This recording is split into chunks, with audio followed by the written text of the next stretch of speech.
आपको बता देंगे इसमें आपको क्या क्या पढ़ना होगा, क्या क्या देखना है। ठीक है, तो टूरिज्म ऑर्गेनाइजेशन में किसने क्या क्या पढ़ा, कौन किस टूरिज्म ऑर्गेनाइजेशन के बारे में बोल रहा है, बताइए कौन किसके बारे में, ऑर्गेनाइजेशन के बारे में कौन बता रहा है? UNWTO, आईटा, टाई, आईटो, इकाओ, इसके बारे में मैंने आप लोगों से पूछा था।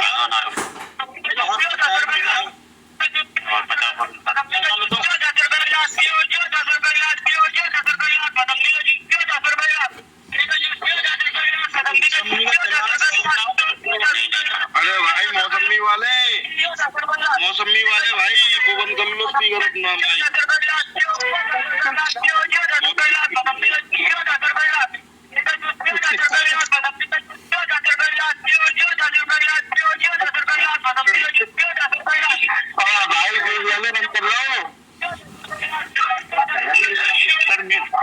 बंद कर लो। मौसमी वाले भाई बंद कर लो माइक, मौसमी वाले भाई ये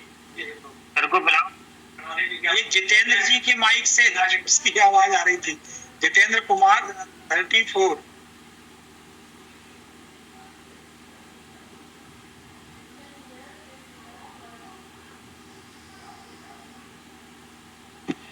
सर आज का टॉपिक क्या है सर? आज का टॉपिक है टूरिज्म ऑर्गेनाइजेशन और आपका जो आपको हमने एक बुक भेजी थी, ठीक है, एक PDF फॉर्म था कि आप इसको डाउनलोड कर लीजिए। एक बार कोड था। पहले अपना माइक ऑफ करो, ओवेश राजा माइक ऑफ करें आप। ओवेश राजा माइक ऑफ करो अपना, ओवेश राजा माइक ऑफ करो। उसके बाद दीपक राठौर अपना माइक ऑफ करो। एक एक करके हमको बोलना नहीं पड़ेगा, ठीक है। इस अभी 18 नंबर का माइक ऑन है, 141 का माइक ऑन है, नावेद उल हसन आपका माइक के सबसे ज्यादा आवाजें आती हैं इधर उधर की। नावेद उल हसन, आप लोग माइक ऑफ करें। रतन राठौर आपका माइक खुला है, चलिए आपकी आवाज लेकिन शोर नहीं आ रहा है। अगर आप लोग किसी का माइक खुला तो आपके स्क्रीन पे आ जाता होगा कि हमारा माइक खुला है। और आसपास का ये 10 मिनट तक जूस ही बेचते रहे भाई साहब, उनका किसी ने जूस का ही रिस्पॉन्स नहीं दिया। सही कह रहे हो। शाहरुख उस्मानी, क्या बोलना जरूरी है कि हम आपका नाम पुकारें भाई साहब? आपके अच्छे सेंस में नाम बुलाएं तो अच्छी चीज है, ठीक है। तो आज हम आपको बोल रहे हैं, इसके बाद आगे बढ़ेंगे। आज हम आपको पर्यटन के संगठन संजय कुमार जी, हम आपसे बात करते हैं, आप अपना माइक ऑफ कर लेते हैं। संजय कुमार 95, आप तो ट्रेनिंग ले चुके हैं ऑलरेडी। हाँ, आप तो ट्रेनिंग ऑलरेडी ले चुके हैं, फिर इसमें कैसे आप? सर ये मैंने भर दिया था, तो मैंने कहा कहीं वो लेट ना हो जाए, तो मैंने पहले ये ले लूं, लेकिन अब मैं ये भी इसमें आपका रिजेक्ट हो जाएगा, इसलिए हम आपसे बोल रहे हैं भाई साहब। अच्छा, ठीक है जी। हाँ, आपका वेरिफिकेशन में लोकल लेवल का और सर्टिफिकेट कोई भी एक ही लाइसेंस आपको मिलेगा, इसलिए आपका हट जाएगा। इसलिए हम आपसे बोल रहे हैं, एक बार आप कंफर्मेशन ले लीजिएगा, इसका बात कर लीजिएगा अर्चना जी से। इसलिए मैंने आपको उस दिन भी बोला था, आज क्योंकि हमने आपको पढ़ाया इसलिए आप हमें याद है, आप अच्छी तरीके से क्लास वगैरह ज्वाइन करते थे, इसलिए मैंने आपको उस दिन भी बोला था, आज ही बोल रहा हूँ कि आज आप इसका कंफर्मेशन कर लीजिएगा कि ये, या आप ऑलरेडी आपके पास यदि लाइसेंस है, ठीक है, MKITM से द्वारा जो जारी लाइसेंस है, और आप इसमें भी कर रहे हैं, तो आप देख लीजिएगा कि आपका लाइसेंस आपको मिलेगा भी या हो जाएगा। अदरवाइज नहीं तो पता चला आप अपना टाइम वेस्ट करें, आपकी फीस भी गई है और आपको लाइसेंस भी ना मिले। तो मैं आपको ये एज सलाह दे रहा हूँ, आप इस पर कंफर्मेशन कीजिए, ठीक है। और सब करके मंडे को जी सर। आज हम पर्यटन संगठन, जिसके बारे में मैंने आपको डे बिफोर यस्टरडे, कल सरसों मैंने आपको बताया हुआ था, अभी बंद कर दीजिए, अभी आप अभी पूछ लीजिएगा सर। 22 दीपक राठौर आप डिस्टर्ब कर रहे हैं, क्या है बोलिए। सर मेरे को एक चीज पूछनी थी कि हमारी प्रेजेंट लग रही है कि नहीं, हम क्लास डेली ले रहे हैं, फर्स्ट दिन नहीं ली थी हमने, उस दिन हमारी एब्सेंट लगी हुई थी। हमने आपको उस दिन ही बताया था हम आपके अटेंडेंस नहीं लेते हैं, ठीक है, आपकी अटेंडेंस कहीं और होती है। अगर आप क्लास में प्रेजेंट हैं तो आपकी अटेंडेंस लगेगी, अगर आप क्लास में प्रेजेंट नहीं है तो आपकी अटेंडेंस नहीं लगेगी। अब आप इस टॉपिक पे दोबारा चर्चा ना कीजिए। आपको हम क्लास बता रहे, बताइए आज हमें क्या टॉपिक पढ़ाना है दीपक राठौर। आपने माइक ऑफ कर लिया दीपक राठौर, माइक ऑन करो जरा। दीपक राठौर जरा माइक ऑन करें अपना। Yes sir. आज हमें क्या टॉपिक पढ़ाना है, क्या बोल रहे हैं 5 मिनट से?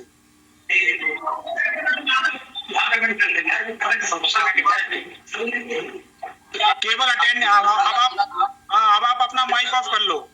केवल अटेंडेंस लेके और केवल 30 दिन क्लास कर जाने से ना आप अच्छे गाइड बन पाओगे। आपके लिए नहीं कह रहे हैं, जो आप लोगों में 5-6 ऐसे एलिमेंट्स हैं जो केवल और केवल माइक खोल के कोई जूस बेचता है, कोई परेशान करता है, किसी का इंटरनेट नहीं चलता है, किसी को आवाज नहीं आती है, वो 120-25 लोगों को इधर डिस्टर्ब भी करते हैं। ठीक है, अगर आपका उद्देश्य केवल यही है तो हम उसी तरीके से आए, 15-20 मिनट में आपको अटेंड करके चले जाएं। आपकी अटेंडेंस जिस तरीके लगती है लग जाएगी। और आप भी, अगर आपको पर्यटन में रहना है, जो कुछ यहाँ पे बताया जाता है, पढ़ाया जाता है, उसको सुनिए, समझिए। ये तो मालूम नहीं है कि हमें क्या बताना है, या हमने परसों आपसे क्या बोला था। ठीक है, सुजीत कुमार को हमने रिमूव कर दिया है, अभी फिर से आएंगे क्योंकि ये डिस्टर्ब कर रहे थे। चलिए, पर्यटन संगठन, और जो आपको बारकोड भेजा गया था, बारकोड आप लोगों ने गूगल में स्कैन किया होगा, तो उसमें आपकी उसमें आपका एक पीडीएफ फाइल डाउनलोड हुई होगी। ठीक है, तो उस पीडीएफ फाइल के में जो आपकी टूरिज्म पॉलिसी है, उस पॉलिसी को आप भी डिस्कस हल्का सा करेंगे। आपको बताएंगे कि उस पॉलिसी में आपको क्या क्या पढ़ना है, क्या क्या समझना है। ठीक है, तो अब पर्यटन संगठन में सबसे पहले UNWTO, IATA, आइटा, उसके बाद टाई, TAI, आइटो, इसके बारे में बता रहे। तो पर्यटन संगठन के बारे में कोई पढ़ के आया है? हम 2 दिन से बोल रहे हैं, किसी ने पढ़ा पर्यटन संगठनों के बारे में? किसी ने कुछ स्टडी की कि केवल 1 घंटे के लिए बैठे हैं और बस पर चले गए? होमवर्क किया किसी ने? कोई पर्यटन संगठन के बारे में? हाँ बोलिए, UNWTO के बारे में कौन बोल रहा है?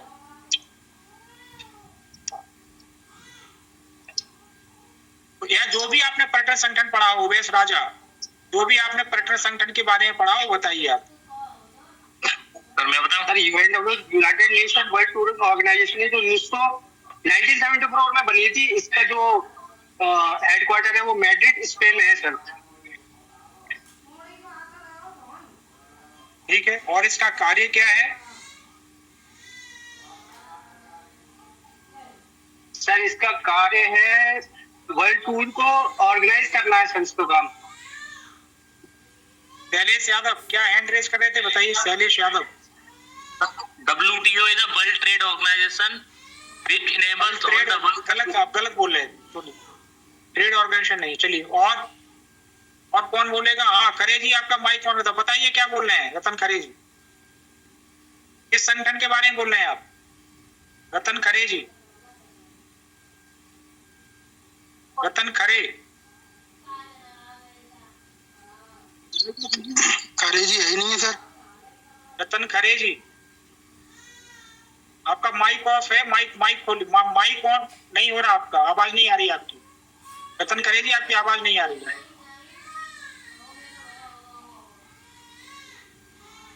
आपकी आवाज नहीं आ रही है। जैसे कि आपने और भी ऑर्गेनाइजेशन के बारे में बताया था, IATA के बारे में, और TAI के बारे में, IATO के बारे में, ICAO के बारे में पढ़ने के लिए बहुत सारी चीजें हमने निकाल के। अच्छा, आप नाम बताइए अपना। सर मेरा नाम है शोएब आलम। हाँ बताइए शोएब, तो आप बताइए संक्षिप्त में क्या क्या आपने पढ़ा, किस किस संगठन के बारे में? संगठन की स्थापना कब हुई, संगठन का मुख्यालय क्या है, संगठन का सामान्य कार्य क्या है, और पर्यटन में संगठन किस तरीके से सहयोग करता है, बताइए। तो ये वाला जी सर, IATA जो इसकी स्थापना 19 अप्रैल 1945 में हुई थी। इसकी फुल फॉर्म है इंटरनेशनल एयर ट्रांसपोर्ट एसोसिएशन। ये एयरलाइन के संचालन से कार्य करता है, यात्री को सुविधा देना, उसको बढ़ावा देता है। और उसकी मतलब टूरिस्ट में भी है। हाँ बोलिए बोलिए बोलिए। जी सर, और ये TAAI के बारे में आपने जो बताया था सर, इसकी फुल फॉर्म है travel agents association of India. इसकी स्थापना 1951 में हुई थी। हम्म, 17 साल बाद हुआ था। ठीक है, और बताइए। प्रमुख मॉडल सबसे बड़ा पुराना ट्रेवल है टूरिज्म एसोसिएशन। ठीक है, और दूसरा।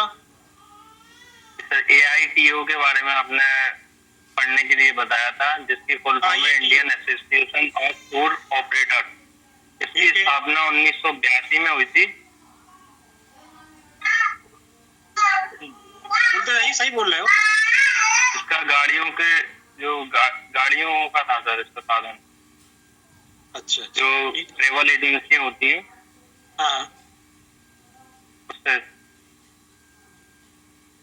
और कोई संगठन बचा, और किसी के बारे में बताएंगे? जी सर, ICAO के बारे में आपने पढ़ने को बोला था। 4 अप्रैल 1947 में इसकी स्थापना हुई थी। इसके फुल फॉर्म है इंटरनेशनल सिविल एविएशन ऑर्गेनाइजेशन। ये संयुक्त राष्ट्र की एक विशेष एजेंसी है जो अंतर्राष्ट्रीय हवाई नेविगेशन के सिद्धांत और तकनीक का समन्वय करती है। ठीक है, और कोई संगठन है? बिल्कुल सही बताया आपने, जो संगठन ASI है, उसकी स्थापना 1871 में हुई थी। इसकी फुल फॉर्म है आर्कियोलॉजिकल सर्वे ऑफ इंडिया। ठीक है, भारतीय पुरातत्व समारोह में कार्य करते। आपने बिल्कुल सही बताया। 5-10 मिनट तो लोग आपके बेसमेंट क्लास डिस्टर्ब करते हैं। ठीक है, आज हमारी थोड़ा लेट आए, और ये आपने बिल्कुल सही बताया। इतनी सामान्य जानकारी सबको होनी चाहिए। अब हम इसके बारे में विस्तृत जानकारी आप लोगों को बता रहे हैं। रतन खरे जी का माइक नहीं चल पा रहा है, कुछ प्रॉब्लम है। यदि उनको कुछ बोलना हो तो ये बोल लीजिए, फिर हम प्रारंभ करने जा रहे हैं। रतन खरे जी, कुछ बोलना है आपको किसी भी संगठन के बारे में? रतन खरे जी, चलिए।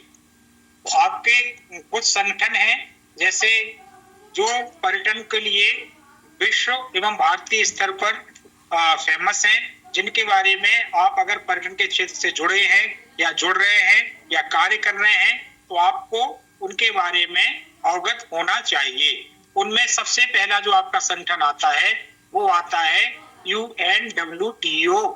ठीक है, United Nation World Tourism Organisation, विश्व पर्यटन संगठन। ये वर्ल्ड ट्रेड ऑर्गेनाइजेशन जो आप बोल रहे थे वो गलत बोल रहे थे, जो ही बोल रहा था। उसका सही नाम है वर्ल्ड टूरिज्म ऑर्गेनाइजेशन। ये संयुक्त राष्ट्र संघ का ही एक संगठन है, और इसका कार्य जो है, इसका कार्य पूरे, चूंकि संयुक्त राष्ट्र संघ का है, देखिए जिसके आगे भी UN लिखा हो या संयुक्त राष्ट्र संघ का जो भी संगठन होता है, जैसे यूनेस्को भी है, UNWTO भी है, वर्ल्ड ट्रेड ऑर्गेनाइजेशन भी है, लेकिन हम लोग यहाँ पे वर्ल्ड टूरिज्म ऑर्गेनाइजेशन की बात कर रहे हैं। एक WTO है और इसको हम लोग कॉमनली UNWTO बोलते हैं। इसकी जो गठन हुआ था वो 1 नवंबर 1975 को हुआ था, और इसका मुख्यालय, ये आप लोगों के क्वेश्चन भी पूछ सकते हैं और आपको मालूम भी होना चाहिए कि इसका हेडक्वार्टर मैड्रिड में है, जो कि स्पेन में है। और UNWTO के अधिकांश देश, लगभग 150 के ऊपर देश, UNWTO में तो लगभग 190-198 देश मेंबर है। उसमें से 150 प्लस, मतलब 160-65 बढ़ती घटती संख्या है इसकी, 160 के लगभग देश इसके मेंबर हैं। और इसका काम है पूरी दुनिया में पर्यटन की गतिविधियों को बढ़ावा देना, ताकि पूरी दुनिया में पर्यटन के जरिए शांति स्थापित हो सके। उसके लिए राष्ट्रीय स्तर पर यदि कोई संगठन काम करता है, क्योंकि UN की बॉडी है, तो सभी देशों की सरकारों को इसके नियम, इसकी रूलिंग, इसके नॉर्म मानने को बाध्य होना पड़ता है। इसीलिए इस संगठन को बनाया इसलिए गया है कि पूरी दुनिया में पर्यटन को शांति रूप से विकसित करे, और ऐसे देश जहां पे पर्यटन का बहुत ज्यादा पोटेंशियल है, स्पेशली ईस्टर्न, पूरा का पूरा एशिया, अफ्रीका और साउथ अमेरिका, जहां पे स्कोप तो बहुत है लेकिन उसका पब्लिसिटी, प्रचार प्रसार, और वहां पे कुछ और पर्यटन के आवश्यक तत्व जिसको हम लोग एमिनिटीज बोलते हैं उनके विकसित न होने के कारण वहां पे पर्यटन विकास नहीं हो पा रहा है, तो उनको सुविधाएं देना, पूरी दुनिया भर से पर्यटन के आंकड़े जुटाना, ठीक है, पूरी दुनिया भर से पर्यटन के आंकड़ों को जुटाना कि कहाँ पे कितना टूरिस्ट जाता है, कितना टूरिस्ट आता है, कितना क्या, ये पूरा का पूरा कलेक्शन करने का कार्य यदि कोई एजेंसी अंतरराष्ट्रीय स्तर पे, सरकारी स्तर पे करती है तो वो UNWTO भी करती है। जो 27 सितंबर को प्रत्येक वर्ष विश्व पर्यटन दिवस का आयोजन होता है। यह भी UNWTO द्वारा ही आयोजित किया जाता है पूरे विशाल स्तर पे। विश्व पर्यटन दिवस वर्ल्ड टूरिज्म डे 27 सितंबर को मनाया जाता है। हर साल इसकी एक थीम होती है, पर्टिकुलर एक थीम दी जाती है। इस थीम को जो डिसाइड करते हैं वो UNWTO ही डिसाइड करते हैं। पूरी दुनिया में सरकारी स्तर पे पर्यटन प्रचार प्रसार करना और पर्यटन के आंकड़े एकत्रित करना, ट्रेवल एजेंसीज, सरकार, वहां के पर्यटन छोटे छोटे संगठनों को सहायता प्रदान करना, ये पूरा अंतरराष्ट्रीय स्तर पे जो एजेंसी कार्य करती है वो UNWTO है, जो कि सबसे बड़ी संस्था है पर्यटन की अंतरराष्ट्रीय स्तर पे। उसके बाद दूसरा संगठन मैंने कल आप लोगों को बताया था, उसका नाम है आईटा, IATA, international air transport association. International air transport association यह गैर सरकारी संगठन है, ये संयुक्त राष्ट्र संघ का संगठन नहीं है, गैर सरकारी संगठन है। और दुनिया भर की जो भी एयरलाइंस हैं, लगभग सभी एयरलाइंस इसकी मेंबर हैं, ठीक है। और चाहे वो सरकारी एयरलाइंस हो या प्राइवेट एयरलाइंस हो, क्योंकि इसका नाम ही जैसे इंटरनेशनल एयर ट्रांसपोर्ट एसोसिएशन, जितना भी एयर में ट्रांसपोर्टेशन होता है उन जो ट्रांसपोर्टर हैं उनका एक एसोसिएशन है, उस एसोसिएशन का नाम है आईटा। और ये बहुत पुराना संगठन है, ये लगभग आप समझिए 80-90 साल पुराना संगठन है। इसकी स्थापना 1945 में हुई थी और इसका मुख्यालय है मॉन्ट्रियल, कनाडा। मॉन्ट्रियल, कनाडा में इसका मुख्यालय है और लगभग 300 प्लस एयरलाइंस इसकी मेंबर हैं, ठीक है, जिसका पूरा का पूरा नेटवर्क 150 से ज्यादा देशों में इसका नेटवर्क है। और इसका मुख्य कार्य क्या है, आईटा, अगर आप लोग travel agency, travel tour operator company चलाते हो तो आईटा उनको भी लाइसेंस देता है और आईटा ट्रेनिंग भी देता है। इसका है कि ट्रेवल एजेंसी और एयरलाइंस के बीच में समन्वय करना, ट्रेवल एजेंट को बेहतरीन एयर ट्रांसपोर्ट के बारे में जानकारी प्रदान करना। ट्रेवल एजेंट या एयर ट्रांसपोर्टेशन, जैसे कोई एयरलाइंस है और सरकार के बीच में कोई विवाद है, जैसे आप देखते हैं फेयर को लेके कोई विवाद है, उनका रूटीन को लेके कोई विवाद है, तो इन सब के बीच में जो समन्वय कोऑर्डिनेशन करने वाली कमेटी होती है कि जो अपना पक्ष, जैसे कहते हैं ना कि संगठन की तरफ से अपना एक पक्ष रखा जाए तो कोई भी चीज सुनी जाएगी, तो अंतरराष्ट्रीय स्तर पे जो एयर ट्रांसपोर्टेशन होता है उसका सबसे बड़ा संगठन है IATA। इसके बिना कोई भी एयरलाइंस, चाहे आपका प्राइवेट जेट हो, वो भी इसके ही मेंबर होते हैं, क्योंकि नियम यही बनाएंगे आईटा वाले। और फेयर, किराया कब बढ़ना है, कब घटना है, किराया अगर कितना बढ़ाना है, उसमें सरकार को कितना टैक्स देना है, ये सारी बातें सरकार के साथ समन्वय कोऑर्डिनेशन करने का काम अंतरराष्ट्रीय स्तर पे यदि कोई एजेंसी करती है तो उसका नाम है आईटा। आईटा का जब एयर में जो भी ट्रांसपोर्टेशन हो रहा है, चाहे वो आपका सिविल एविएशन हो, नागरिक उड्डयन हो या आपका माल वाहक हो, ठीक है, क्योंकि जो आपके कार्गो प्लेन जाते हैं इनका भी किराया फिक्स करना, नियम, कितना किराए में टैक्सेशन होना चाहिए, कितना एयरलाइंस को उसका शेयर होना चाहिए, कितना सरकार को शेयर होना चाहिए, और कर्मचारियों के बीच में विवाद की स्थिति, ये सारी के सारा मैटर्स यदि कोई अंतरराष्ट्रीय स्तर पे एयर ट्रांसपोर्टेशन की संस्था है तो वो आईटा है। आईटा के बारे में जो भी एयरलाइंस आईटा की मेंबर होगी उसको आईटा का रूल्स फॉलो करना अनिवार्य है। और लगभग 350 के लगभग एयरलाइंस हैं पूरी दुनिया में और सभी की सभी एयरलाइंस इसके सदस्य हैं। दूसरा संगठन है आपका इकाओ, ICAO, इसका पूरा नाम है इंटरनेशनल सिविल एविएशन ऑर्गेनाइजेशन, ठीक है, अंतरराष्ट्रीय नागर विमान संगठन, इसका मुख्यालय भी मॉन्ट्रियल में है, कनाडा में है। और ये ज्यादा महत्वपूर्ण इसलिए हो जाता है, इकाओ अंतरराष्ट्रीय परिवहन का सारा काम तो आईटा करता है, लेकिन इकाओ जो है, चूंकि ये संयुक्त राष्ट्र संघ का बॉडी है और ये सरकारी संगठन है इकाओ, ठीक है, और संयुक्त राष्ट्र संघ की विशेष एजेंसी है। इसका कार्य जो है वो अंतरराष्ट्रीय स्तर पे देशों के बीच में समन्वय करना है, क्योंकि पूरे ये संयुक्त राष्ट्र संघ की बॉडी है। आईटा अगर कोई नियम कहेगा, कोई भी बनाएगा, तो एयरलाइंस तो उसका नियम मान लेंगी, लेकिन सरकार हो सकता है उसका नियम माने ना माने। लेकिन इकाओ अगर कोई नियम बनाएगी तो उसका नियम सबको ही मानना पड़ेगा।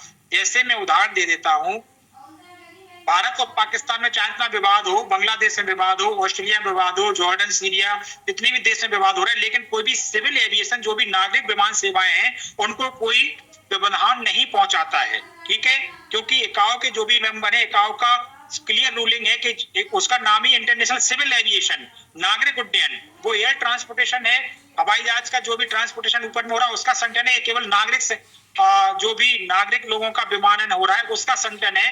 तो पाकिस्तान के ऊपर से यदि कोई इंडिया की फ्लाइट जा रही है तो आप उसको नुकसान नहीं पहुंचाएंगे, उसके ऊपर कोई फाइन नहीं करेंगे। सिविल फ्लाइट, ना कि आर्मर्ड फ्लाइट, ठीक है।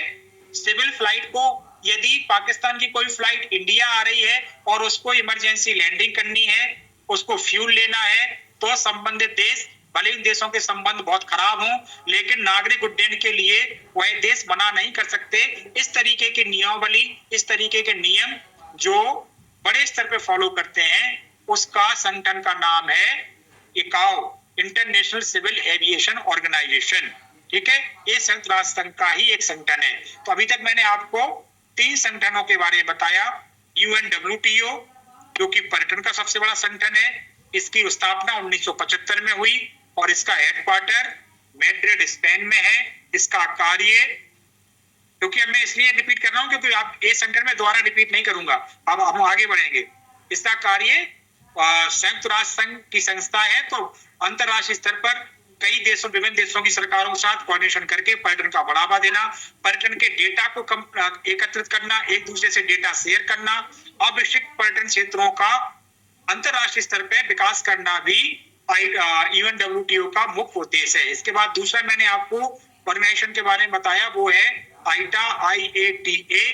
इसका मॉन्ट्रियल, कनाडा में इसका हेडक्वार्टर है और ये गैर सरकारी संगठन है, मतलब इसका संयुक्त राष्ट्र संघ वगैरह से कोई वो नहीं है। और इसका उद्देश्य अंतरराष्ट्रीय स्तर पर जो भी हवाई यात्रा हो रही है, चाहे वो नागरिक यात्रा हो रही हो या कार्गो मतलब माल ढुलाई यात्रा हो रही हो, इसका टिकट, फेयर, सेफ, सुरक्षित उड़ान, उनके नियम, फ्लाइट के नियम, पायलट के बीच में जो भी विवाद होगा, सरकार के बीच में कोऑर्डिनेशन करना, जो भी ट्रांसपोर्ट, जैसे आप लोग भी जानते हो, आप लोग टैक्सी के ट्रांसपोर्ट एसोसिएशन होते हो, गाइड का एसोसिएशन होता है, तो उसके बीच में कोऑर्डिनेशन करने का काम इसका है। इसके बाद एक और मैंने आपको संगठन बताया, जो इंटरनेशनल सिविल एविएशन ऑर्गेनाइजेशन, जो संयुक्त राष्ट्र संघ का है, ICAO, जिसको इकाओ बोलते हैं। और ये इकाओ संगठन नागरिक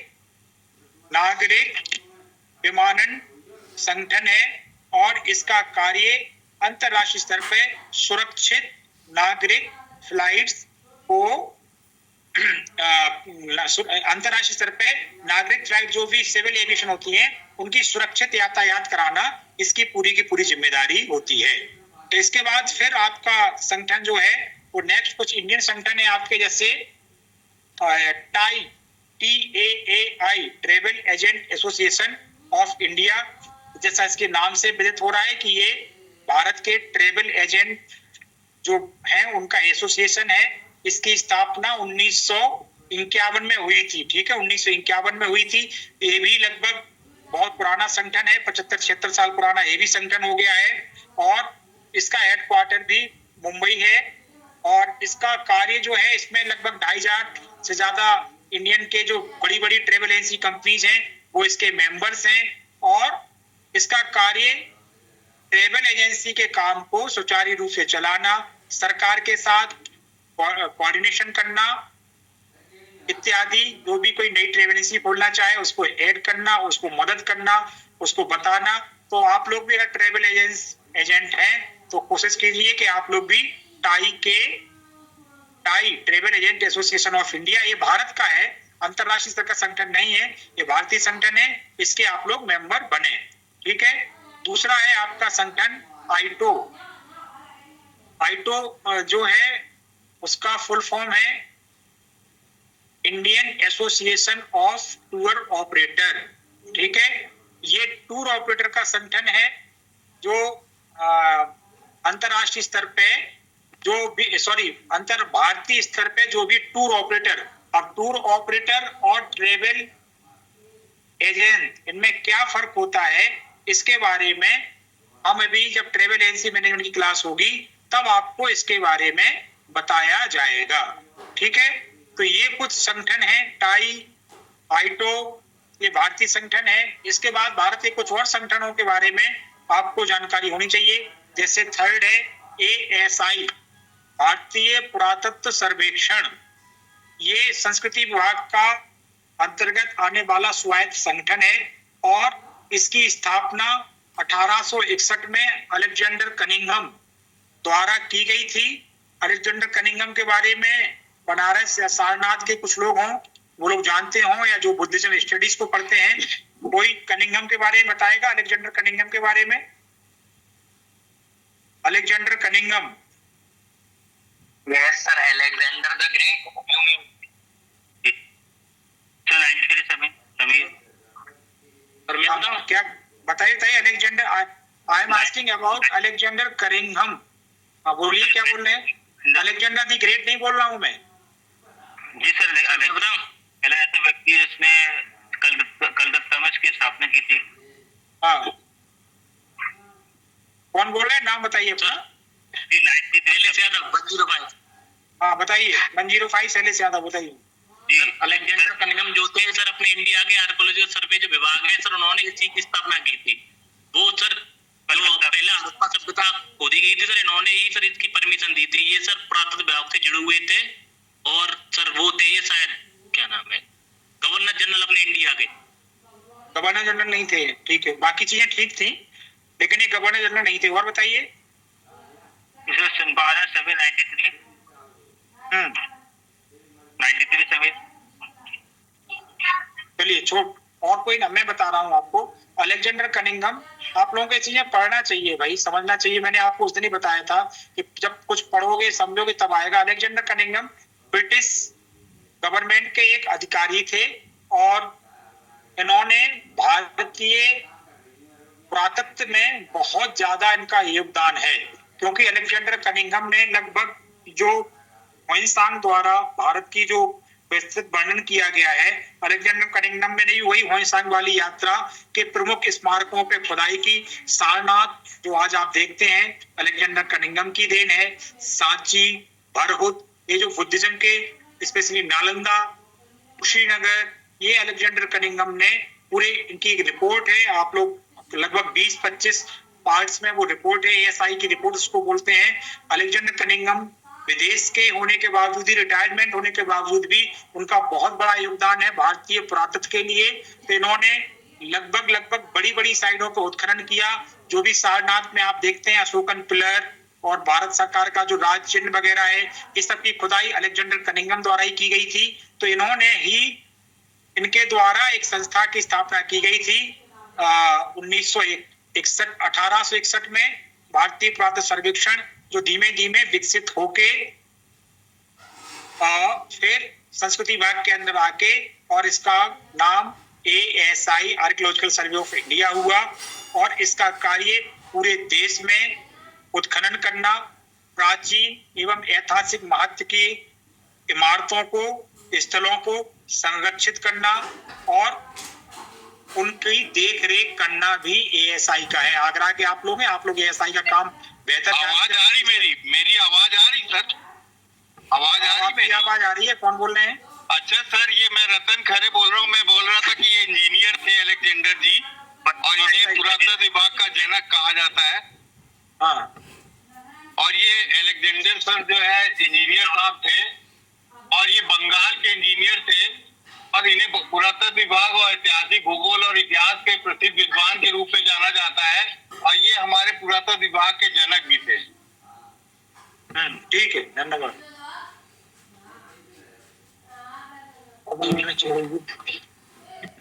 हाँ, ये 1814 से लेके 1993 तक हमारे इन्होंने पुरातत्व विभाग में काम किया।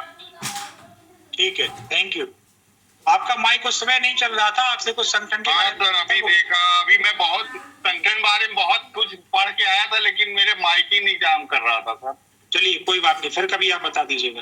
तो ये इन्होंने अलेक्जेंडर कनिंघम का बहुत बड़ा भारत के जो भी अभी आप वर्तमान में उत्खनन स्थल देखते हैं, स्पेशली कुछ गुजरात वगैरह के उत्खनन स्थल, पूरे देश भर के अगर उत्खनन स्थल अगर आप देखेंगे तो उसमें अलेक्जेंडर कनिंघम का बहुत बड़ा योगदान है। और इसके बाद ही भारत में फिर धीमे धीमे कुछ वायसराय आए, स्पेशली लॉर्ड कैनिंग ने भी बहुत बड़ा योगदान दिया भारतीय पुरातत्व वगैरह में। तो फिर ये पर्टिकुलर प्रॉपर रूप से ASI की स्थापना हुई और आज यह संगठन पूरे देश पे ऐतिहासिक एवं पुरातत्व महत्व के स्थलों, उत्खनन साइट्स, इन सब का संरक्षण करता है, इनकी देखरेख करता है। इनके कुछ ASI के नियम हैं, बहुत स्ट्रिक्ट रूल्स हैं, ये आप ताजमहल वाले जानते होंगे। और कुछ जो भी इमारत, जो भी बिल्डिंग ASI के अंडर में आती है वो निश्चित रूप से संरक्षित हो जाती है, क्योंकि उसका महत्व राष्ट्रीय स्तर पे हो जाता है। राज्य पुरातत्व विभाग अलग होता है और ASI अलग होता है। ASI भारत सरकार का एक संस्कृति विभाग का स्वायत्त निकाय है और एक बहुत ही महत्वपूर्ण संगठन है, जिसका डायरेक्ट और इनडायरेक्ट रूप से टूरिज्म में इन्वॉल्वमेंट होता है। क्योंकि हम लोग टूरिज्म में जो भी एक्टिविटी करेंगे वो ऐतिहासिक स्थलों पे ही करेंगे, प्रमुख ऐतिहासिक स्थलों पे ही करेंगे। तो उन ऐतिहासिक स्थलों का रख रखाव, देख रेख और उनका संरक्षण इत्यादि कार्य का जो प्रतिपादन किया जाता है वो ASI के द्वारा किया जाता है। ASI एक स्वायत्त निकाय है संस्कृति विभाग के अंतर्गत। इसके बाद जो आपका दूसरा महत्वपूर्ण संगठन है उसके बारे में कल हम लोगों ने आप लोगों से चर्चा कर ली थी। यूनेस्को संयुक्त राष्ट्र संघ की एक एजेंसी है जिसका कार्य अंतरराष्ट्रीय संगठन है, जिसका कार्य पूरे दुनिया में साइंटिफिक, सांस्कृतिक एवं शैक्षणिक गतिविधियों को बढ़ावा देना है, जो कि वर्ल्ड हेरिटेज साइट्स का भी टैग देती है। और भारत में इस तरीके की 42 वर्ल्ड हेरिटेज साइट्स हैं, जिनके बारे में कल समय कम होने के कारण हमने कुछ हेरिटेज साइट्स के बारे में आपको डिटेल चर्चा की थी, तो इसका आपको केवल नाम ही बताया था। इस तरीके की भारत में 42 प्रॉपर्टीज हैं और पूरी दुनिया में सैकड़ों प्रॉपर्टीज हैं जिनका अपने आप में महत्व है। अब आप लोग पर्यटन से जुड़े हैं, अपने दिमाग को थोड़ा बड़ा एरिया बनाइए, बड़ा स्पेक्ट्रम कीजिए। भारत के पर्यटन स्थल के साथ साथ भारत के वर्ल्ड हेरिटेज साइट्स तो आपके बिल्कुल फिंगर टिप पे होना चाहिए कि भारत के वर्ल्ड हेरिटेज साइट कौन कौन सी हैं, उत्तर प्रदेश में वर्ल्ड हेरिटेज साइट कौन कौन सी हैं। इसके साथ साथ दुनिया की भी कुछ महत्वपूर्ण वर्ल्ड हेरिटेज साइट्स आपको याद होनी चाहिए। बहुत कुछ वर्ल्ड हेरिटेज साइट्स है पूरी दुनिया में, ऐतिहासिक, सांस्कृतिक एवं प्राकृतिक साइट्स पूरी दुनिया में हैं, जो आप यूनेस्को की वेबसाइट पर जाइए, वहां से देखिए कि आपके लिए क्या क्या घूमने के लिए है। अगर आपके पास पैसा है तो पहले इंडिया घूमिए, फिर विदेश घूमिए। आपके यहाँ भी कोई आ रहा है तो आपको लगता है कि उसको ये वाली साइट प्रेफर करना चाहिए, वो कहेगा कि हम इधर साइट क्यों जाएं, तो आप कहेंगे कि ये साइट्स को हम इसलिए नहीं कह रहे हैं कि आप यहाँ जाइए या हमारा कोई इंटरेस्ट है, ये साइट वर्ल्ड हेरिटेज साइट्स है और यूनेस्को द्वारा डिक्लेयर वर्ल्ड हेरिटेज साइट्स है, तो इसका अपने आप में ही इम्पोर्टेंस बन जाता है। ठीक है, इसके बाद फिर ITDC का फुल फॉर्म है इंडियन टूरिज्म डेवलपमेंट कॉर्पोरेशन, भारतीय पर्यटन विकास निगम। यह पर्यटन विभाग भारत सरकार के अधीन एक स्वायत्त निकाय है, मतलब निगम है, और इसका स्थापना भी बहुत पहले हुई थी 1966 में। स्पेशली भारत सरकार के जो होटल्स हैं, पर्यटन विभाग के द्वारा जो होटल्स हैं, उनके संचालन के लिए आज भी अशोका ग्रुप के होटल्स जो होते हैं और भी अशोका के बहुत सारे होटल्स हैं, कल पौंडीचेरी अशोका होटल, पाटलिपुत्र अशोका नई दिल्ली, इसके अलावा और भी कई सारे होटल्स हैं आईटीडीसी के, इनका संचालन करना, इनका देखरेख करना, अलग अलग एजेंसियों से कोऑर्डिनेशन करना, ये आईटीडीसी का काम है। और भी आईटीडीसी अपना पर्यटन के रूप में सर इसका एक रेस्टोरेंट ताजमहल के पश्चिमी गेट पे भी है, ताज रेस्टोरेंट के नाम से आईटीडीजी का, अशोका ग्रुप का। वही मैं बोल रहा हूँ आपको, पूरे देश में इनके हैं, केवल होटल ही नहीं, रेस्टोरेंट है, रिजॉर्ट है, इवन बहुत सारी जगह पे इनकी ऐसी संपत्तियां हैं कि आपको लगेगा ये प्राइवेट है लेकिन वो सरकारी है। वो इनका पीपीपी मॉडल में चलाते हैं, ये अलग चर्चा का विषय है। आप लोग तो इतना समझिए कि इनके कार्य पर्यटन के रूप में जो भी पर्यटन के संसाधन हैं, स्पेशली आपके होटल्स, ठीक है, विज्ञापन वगैरह, और जो जिसको आप जो भी प्राइवेट के साथ पार्टनरशिप करने वाली एजेंसी है वो आईटीडीसी द्वारा संचालित की जाती है। तो ये आपके कुछ पर्यटन के संगठन हैं जिनके बारे में हमने आपको बताया। तो अब कोई बताएगा संक्षिप्त में कि हमने नाम ही बता दीजिए कोई कि कितने पर्यटन संगठन के बारे में हमने आपको बताया है। अमन अख्तर 131 अमन अख्तर 14, अपना माइक ऑन करें। UNWTO, अभी खरे साहब आप रुक जाइए, खरे साहब, रतन खरे जी रुक जाइए। अमन अख्तर जी बताइए आप, जो मैंने संगठन आपको बताए हैं केवल उनका नाम बताइए आप।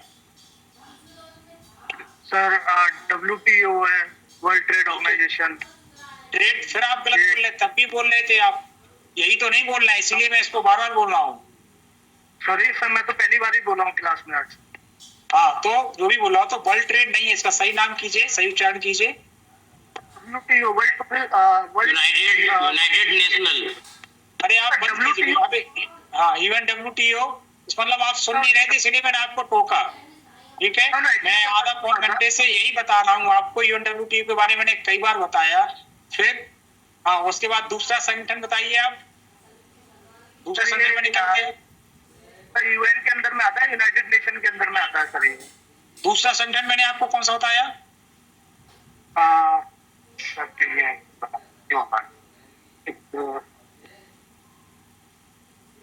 तीसरा कौन सा बताया? क्या बताया था एक आपने? क्या बताया था? एटा बताया था। एटा नाम का कोई संगठन नहीं है। एटा, औरैया, मैनपुरी, आगरा, हाथरस, अलीगढ़, ये सब उत्तर प्रदेश के शहर हैं। इसीलिए आप लोगों ने, इसीलिए जब पेपर में आएगा कि UNWTO का फुल फॉर्म लिखो तो आप वहां पे लिख देंगे वर्ल्ड ट्रेड ऑर्गेनाइजेशन, और फिर जब आईटा आएगा, आईटा का फुल फॉर्म लिखो तो आप वहां पे एटा, औरैया, दिव्यापुर, कासगंज ये लिख के चले आएंगे, ठीक है। मैं आईटा के बारे में बताना चाहता हूँ, प्लीज सर, आईटा के बारे में बता दीजिएगा, अभी बता दीजिए खरे साहब। इसीलिए मैंने इन संगठनों के बारे में आपको बहुत ज्यादा, एक संगठन के बारे में 1 घंटा हम बोल सकते हैं, बताया जा सकता है, लेकिन हमने आपको 2-2 मिनट बताया। उनका केवल नाम, उनका हेडक्वार्टर और उसका क्या कार्य है, इसके बारे में हमने सर इसका हेडक्वार्टर वाशिंगटन कनाडा बताया था आपने। आप लोग यदि इसको नहीं पढ़ेंगे, समझेंगे, फिर पेपर आएगा, आप लोग पेपर में कुछ नहीं कर पाएंगे, आप एक काम में भी नहीं कर पाएंगे। हाँ, रतन करे जी बोलिए, आप क्या बोल रहे थे? सर, मैं आईटा के बारे में बताना चाहता हूँ। इंटरनेशनल एयर ट्रांसपोर्ट एसोसिएशन, और इसकी फाउंडेड हुआ 1945 में, और ये जो है वर्ल्ड एयरलाइंस को कंट्रोल करने के लिए, इसके ट्रैफिक को मैनेज करने के लिए किया गया, और इसको स्टैंडर्ड एयरलाइंस के टेक्निकल सेटिंग के लिए भी इसको किया गया, और इसकी प्राइस फिक्सिंग के लिए भी आईटा को रखा गया, जो कि जो है टैरिफ बनता है, आईटा से ही हम टैरिफ बनाते हैं, और आईटा के ही थ्रू हम जो है उस 120 कंट्रीज का, जो हमारी इंक्लूडिंग मेजर कैरियर्स हैं, उनको भी डेवलप करते हैं, और आईटा के ही थ्रू हम जो है traffic association, air traffic association जो होता है उसको भी कंट्रोल करते हैं, और इसका जो कन्वेंशन वगैरह होता है उसका काम है कि हमारे जो एयर ट्रांसपोर्ट है उनको, इसका हेड ऑफिस मॉन्ट्रियल कनाडा में है, और इसकी स्थापना 1945 में हुई थी, और इसका काम जो है हमारी सुचारू रूप से एयर को सुचारू रूप से लोगों के लायक बनाना है। ऐसे बहुत सी चीजें हम इसमें बोल सकते हैं। ठीक, बहुत बढ़िया बोला आपने, धन्यवाद। तो ये कुछ पर्यटन संगठन है। इसके बाद हम आपको जो संक्षिप्त आपसे चर्चा करनी है, ये इस तरीके की एक आपके पास PDF बुक डाउनलोड हुई होगी, देखिए इस तरीके की। ये एक पीडीएफ बुक आपके पास डाउनलोड हुई होगी जो हमने आपको बारकोड भेजा था, ठीक है। उसका नाम होगा उत्तर प्रदेश पर्यटन नीति, ठीक है, tourism policy of Uttar Pradesh. इस तरीके की एक बुक सबके पास डाउनलोड हो गई होगी। यदि नहीं हुई है तो आप लोग डाउनलोड कर लीजिए। देखिए इस तरीके का एक, ये तो बुक फॉर्म में हमारे पास, आपके पास ये पूरा पीडीएफ फॉर्म में होगा जिसका हमने आपको बारकोड भेजा था। और उस बारकोड को अगर आप गूगल स्कैन करेंगे तो एक पीडीएफ फाइल डाउनलोड होगी जिसमें आपको ये टूरिज्म पॉलिसी का तो एक दिन लेक्चर होगा है, उसके अलावा इसमें कुछ आपके सर्किट हैं, ठीक है। इसमें आपका प्रारंभ होता है रामायण सर्किट। देखिए अगर आप उसमें खोलेंगे तो इस तरीके का आपका रामायण सर्किट आएगा। रामायण सर्किट के बाद आपका उसमें Krishna Braj circuit, Buddhist circuit, Mahabharat circuit, Shaktipeeth circuit, आध्यात्मिक circuit, Sufi Kabir circuit, Jain circuit, Bundelkhand circuit, wild life एवं eco tourism circuit, craft circuit और स्वतंत्रता संग्राम सर्किट। ये आपका इसमें 12 सर्किट हैं। अभी आप लोगों की जिम्मेदारी है, बहुत बड़ी जिम्मेदारी है कि आप लोग प्रतिदिन, अब क्योंकि अब आपकी लगभग जो भी क्लासेस हमारी हैं या मैम की हैं उसमें से आपकी अब ये पढ़ाई लिखाई वाली क्लासेस अब खत्म होंगी।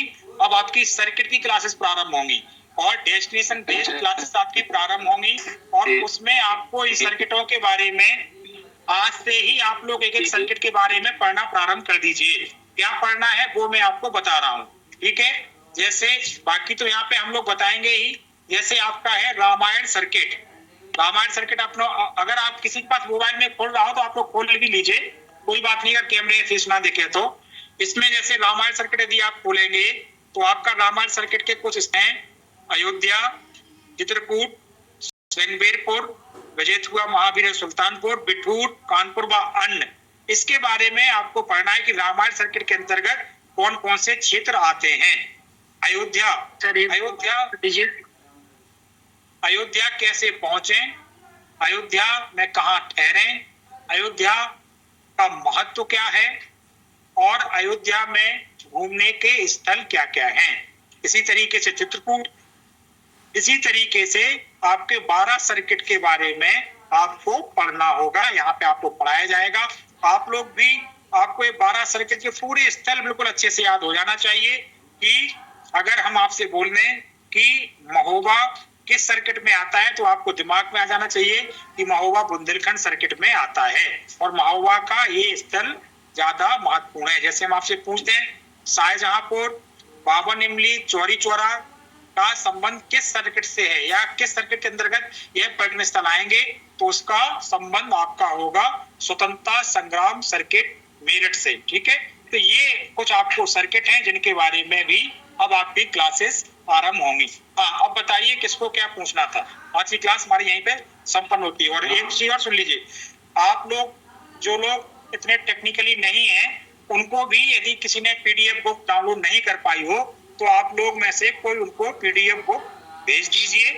जो लोग गूगल में स्कैन कर लेते हैं, क्योंकि हमने वो बारकोड आपको ऑलरेडी भेज दिया है। हम आशा करते हैं कि आप सभी लोगों के पास वह वाली बुक पीडीएफ फॉर्म में डाउनलोड हो गई होगी, क्योंकि अब आगामी क्लासेस आपकी लगभग उसी पे ही चलेंगी। आपको सारे सर्किट पढ़ाए जाएंगे, Buddhist circuit, Vindhyachal, Ramayan circuit, फिर आपका शक्तिपीठ सर्किट, सारे सर्किट की, Sufi Kabir circuit, Braj circuit, Mahabharat circuit, Jain circuit, आपका फिर वाइल्ड लाइफ सर्किट, इस सारे के सारे सर्किट आपको उसमें चलेंगे। जो हमारा सर्किट है वो सर किस नाम में है? आगरा किस सर्किट में आएगा? आगरा नहीं दिया सर। 2 मिनट और आगरा किस सर्किट में आएगा? आगरा आपके किसी सर्किट में नहीं है, आगरा ब्रज सर्किट के अंदर ही आएगा। आगरा की आपकी अलग से क्लासेस है, आगरा की आपकी अलग से क्लासेस है। आगरा का फतेहपुर सीकरी की एक दिन आपकी अलग से क्लासेस होंगी। आज के क्लास के अभी माइक ऑफ कर लो भैया। आज की क्लास में जो हमने पढ़ाया इसके बारे में किसी को कुछ पूछना है, संगठनों के बारे में विशेष तौर से जो संगठन हमने बताए हैं, इन संगठनों का आप लोग नाम, बार बार कंफ्यूजन रहेगा यूएनडब्ल्यूटीओ में, वर्ल्ड ट्रेड ऑर्गेनाइजेशन और वर्ल्ड टूरिज्म ऑर्गेनाइजेशन में, तो आप लोग जब भी पर्यटन के क्षेत्र में पढ़े तो यूएन अगर आपके आगे लिखा है UNWTO, तो वो आपका वर्ल्ड टूरिज्म ऑर्गेनाइजेशन ही है। ठीक है, तो अभी किसी को कुछ संगठन के बारे में पूछना है तो आप पूछ सकते हैं। सर आपने एक और बताया था, IRCTC बताया था, तो उसके बारे में कुछ ना कुछ महत्वपूर्ण नहीं है, आप लोग उसको पढ़ लेना। क्या नाम है उसका फुल फॉर्म? हमने बताया था आपने पढ़ा? Indian railway catering and tourism corporation. हाँ, क्या कार्य है इसका? नहीं, तो इसके बारे में आपने उस दिन बताया था, इसके बारे में अभी नहीं बताया ना, इसलिए मैंने आपको बताया इसका। हमने आपको ये बताया था कि सब पढ़ के आना, तो आप लोग नहीं पढ़े हैं तो पढ़ लीजिए, रह गया तो बता देंगे। कुछ महत्वपूर्ण जो पर्यटन के संगठन मैंने बताया, आप इतने ही याद कर ली तो बहुत होंगे। ठीक है, तो आज की क्लास हम यहीं टोटल सर IRCTC को मिला के 9 जो है संगठन हो रहे हैं हमारे, जो ऑर्गेनाइजेशंस हैं वो 9 के 9 इम्पोर्टेंट है हमारे। पाटा भी है, टाई है, बहुत है, लेकिन अगर आपके 9 में से 5 ही याद रह गए तो भी बहुत बड़ी बात है भाई साहब। ठीक है सर, हम तो कोशिश करेंगे 9 के 9 हो जाए जो आपने बताए हैं। हाँ, हो जाए तो आपकी बहुत अच्छी बात है, आप ही के लिए हितकर है, और अगर ना हो पाए तो आपके लिए ही बना हुआ है भाई हमारा संगठन। तो पर्यटन संगठन, जो लोग पर्यटन के बारे में जानते होंगे, अभी हमने आपको उसका नहीं पढ़ाया, आपको पाटा नहीं पढ़ाया, आपको बाटा नहीं पढ़ाया, बहुत सारे संगठन हैं जो आपको नहीं बताए गए हैं। इतना संगठन है, यदि आप में से ही कुछ याद रहे। My dog finish. Your guide is there. Your money you give him. If he gives something for what you like, it's different of you. You don't give something me. ठीक है, आज की हम क्लास फिर यहीं पे संपन्न करते हैं। ठीक है, अब कल थैंक यू सर। होगी नहीं ना? Thank you, sir. Thank you sir. Thank you very much.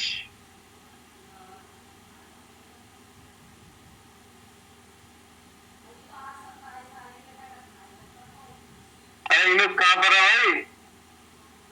यहाँ पे हूँ, पार्किंग। कहाँ पर? पार्किंग? हाँ, पार्किंग। बंद कर दो नवाब साहब, बंद कर दो। कर रहा हूँ भैया, कर रहा हूँ। करने के लिए भी उसमें डाल देना। कर दो नवाब साहब। ये नवाब साहब सुन रहे हैं, बोल रहे हैं, तुम भी बंद कर दो। मेरे साथ बंद कर दे।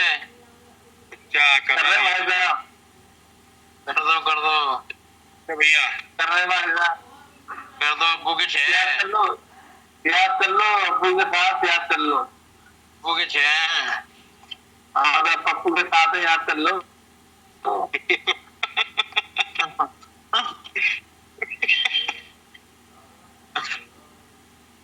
अरे भाई चलो। हाँ, ठीक है। आप कैसे बंद कर? हाँ, कैसे बंद कर रहे हैं? क्या कर रहे हो?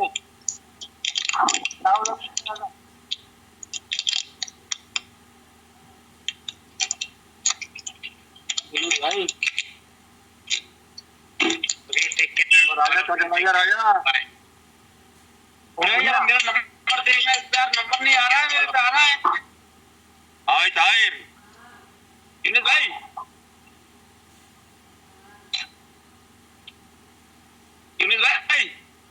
हाँ भैया मेरे पे ये तुम्हारा 146 नंबर आ रहा, नाम के आगे, मेरे नाम के आगे कितना नंबर आ रहा है बता सकते हैं? अरे जो आपके वो आपको डालना पड़ेगा भाई सूरज, वो तुम्हें डालना पड़ेगा। वो डालेंगे यार, मेरे को पता नहीं कैसे डालेंगे। जैसे सूरज कुमार लिखा है, इसके आगे SN करके जो तुम्हारा नंबर हो वो डाल देना। जैसे कि हमारा SN 49 है, किसी का 80 है, रतन गारे जी का 1। हाँ, आगे सीरियल नंबर रहेगा, उसके बाद में नाम डालना। अच्छा, सीरियल नंबर। बताओ दोस्तों, आज की क्लास कंप्लीट हो गई क्या? अच्छा हाँ भैया, भाई। ये कह रहा हूँ, वो PDF जरा जो इन्होंने भेजे वो डाल देना ग्रुप में, अब मेरे पास है नहीं वो लिंक। चलो डाल देंगे। डाल दो यार। ठीक है, तो फिर हम जा सकते हैं हम, है ना? बिल्कुल मालिक, जाओ। ठीक है।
Thank you.